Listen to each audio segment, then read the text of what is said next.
Emmanuel said that in his leadership trait, I mean, a great leader, if you read much about him, nobody should tell you that he was a visionary leader, a leader who can see ahead, 10 times ahead from today.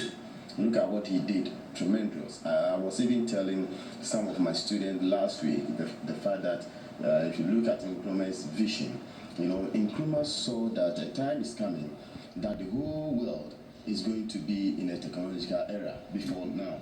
Now we are rallying behind and say that the world is in a technological, but he saw it. That is how come he established Kwame Nkrumah University of Science and Technology, because he saw that a time is coming, the whole world is going to glue alongside in terms of technology.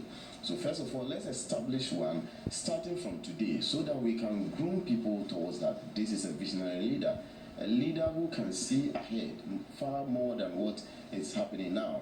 If you read about him, his decision that he took, you could realize that he always took the decision based on future.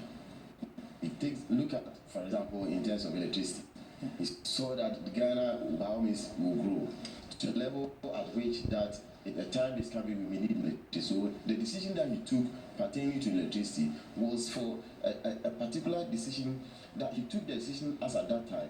But he saw that Ghana is going to grow, the population is going to grow in a particular sense. So he has to make sure that whatever government that he is actually bringing on board is going to champion about 10 times of the population as it stands now.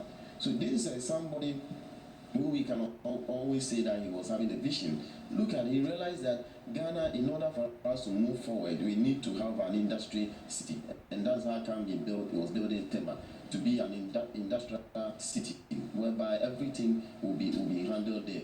This is a leader that Africa needs unity for us to grow, because like my man was saying, you can see that racism, he was experiencing it. So in order for Africa to be strong, we need to be one, so that we can have one voice, because together we can build. If you divide yourself, you cannot build. If assuming, he realized that if it's fighting the Western world alone, as Ghana, as a country, or as a sovereign country, even after we become a republic, if he's fighting the Western world alone with his ideology, with his self-dependence, okay, if we want to be self-dependent on ourselves, then we need to actually have a united force so that all Africans will speak one voice. And when all of them decide to speak one voice, you see that certainly the Western world will not penetrate into other ideology. And in terms of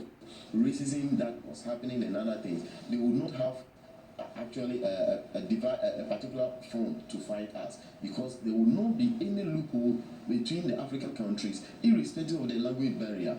In Africa, some countries are speaking French, some are speaking Spanish, and some are speaking English, irrespective of the language barrier that we went. And he was